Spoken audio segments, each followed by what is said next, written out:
With Star Trek Beyond currently in theaters, 2016 marking the 50th anniversary of the Star Trek franchise, and our general love for science fiction-related visual effects, we figured the time has come to show you how to create a Star Trek transporter effect in HitFilm 4 Pro.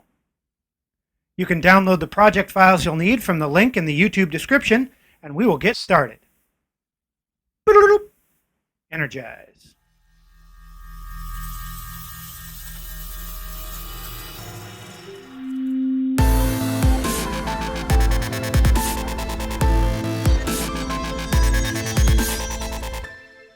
Here is the finished shot we will be making.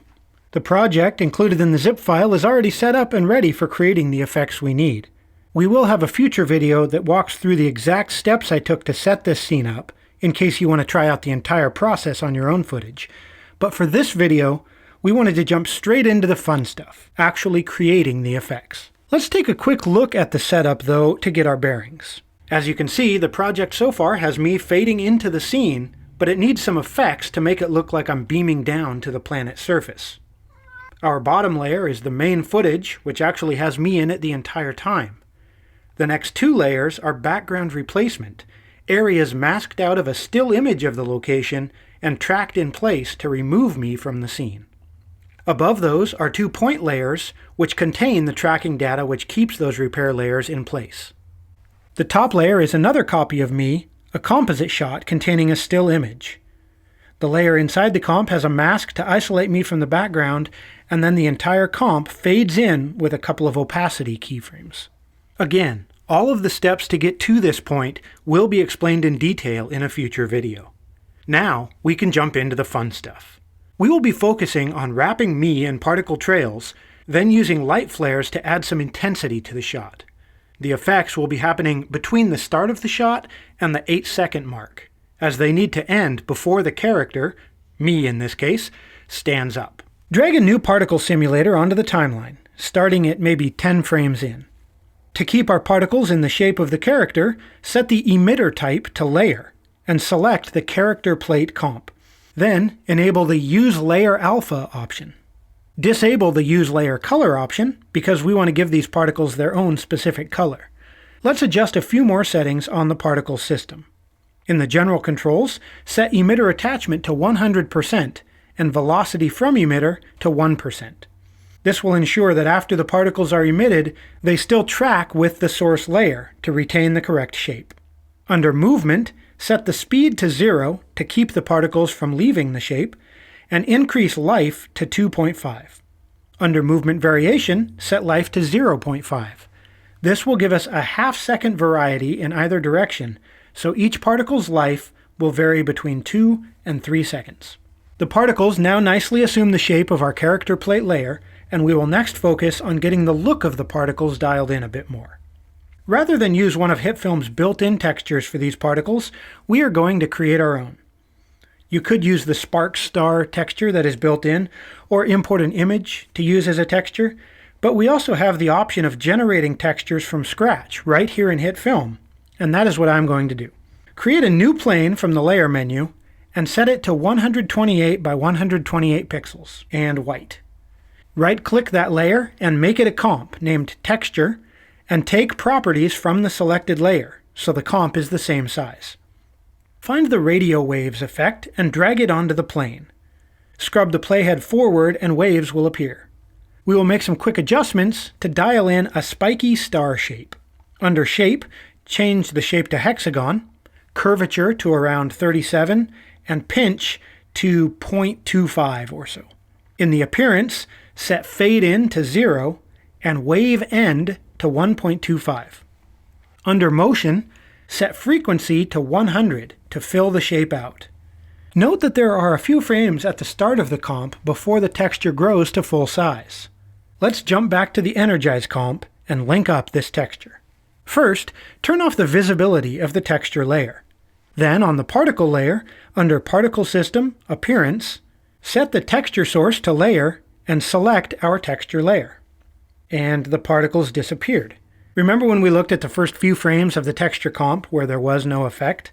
By default, HitFilm will use the first frame of the layer you choose, so we want to select a different frame to make our particles visible again. Set the frame number to 100 and we get a bunch of big spiky particles. Change the color to a pale yellow, keeping it close to white. In the movement controls, reduce the scale to 8% or so to get them closer to the size we want. Now to get some movement going on. We will use motion blur to create the trails behind our particles as they spin around our character. So first, let's get these particles spinning right round, like a record. In the transform controls for the particle layer, move the position X so it is directly above our particles at -211. Enable keyframing for the rotation Y property on frame 0. Move forward to 9 seconds so we are past where the particle effect will end, and set the rotation to 23 times, plus a few extra degrees just for fun. Because we are using a layer as our emitter shape, the particles will rotate around the anchor point of that layer. In the character plate comp, the anchor point is repositioned so it's centered on our character. As a result, when we rotate the particle effect, it rotates centered on the character, which is exactly what we want. Adjust the rotation X to around 15 degrees so it matches our high camera angle better. If you enable motion blur, we get some little trails behind our particles. Not as much as we want though. To lengthen the trails, open the Composite Shot properties, switch to the Advanced tab, and we will adjust the motion blur settings. Set shutter angle to 720. This represents how long the shutter is open, and 720 degrees means that the shutter is open for twice as long as the frame lasts. Technically impossible with a physical shutter, but easy with a simulated camera, and it gives us awesome long motion blur trails. Set shutter phase to 180 and increase the max samples to 60 to fill those trails out a bit more. As the particles are blurred out, they also fade out a bit. So open the appearance controls and we can use the alpha boost to brighten the particles up again. I'll set it to 5, but you can use more or less to taste. Set the blend mode to add to brighten the effect up. Now we are going to move into 3D. First, convert the particles layer to 3D unrolled so it exists in full 3D space. With that done, we can convert our character plate to a 3D plane. This allows us to place him right in the midst of the particles so they rotate around him. In fact, he is already in the correct position, and as you can see, roughly half of the particles are now hidden behind him at any given moment, which will affect how many particles we need for the effect. So with that done, let's adjust the particle count. Increasing the number of particles means every frame takes longer to process, especially with motion blur active, which is why we got the appearance all dialed in before increasing the particle count. We want this effect to have a bit of a slow start and gradually fill in with particles. So at around 1 second, set the particles per second in the general controls to 30 and enable keyframing.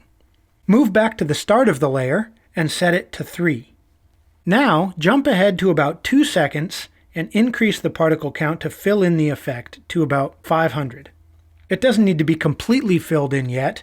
At 500 particles per second, it will continue filling in quite rapidly. To stop the particles, so the effect will fade out again, move to 5 seconds and enable keyframing for the active state. Step forward 1 frame and disable the effect. Since we set our particle life to 2.5 seconds, with a variation of 0.5 seconds, the effect will gradually disappear over the next 3 seconds. Let's preview render this and see how things are coming together. Our particle movement is looking excellent, so now we need to do some compositing work to make them feel like they are part of the actual scene. The main technique we'll use for that is to generate a light flare to make the particles feel brighter and simulate the way our camera lens would react to having that bright spot actually in the frame. Add a new plane layer, matched to our timeline size, set it to black, and name it Flares. We will use this layer to place our flare effects. In the Effects panel, find Light Flares and drag it onto our plane. Right-click the Flares layer and set its blend mode to Add, so the black is removed, leaving only our flare. Then double-click the flare to open its controls. Select the Anamorphic Enterprise preset, then in the Position, select the Character Plate layer and zero out the center offset. increase the scale until the flare overwhelms our character. Under Global, we can adjust the coloring to match the scene better. Move the hue shift to 140 degrees or so to get more of a yellow, then reduce the saturation to a bit less than half. The rays are a bit excessive, so in the rays controls, bring their brightness down to around half and increase width scale to soften them a bit.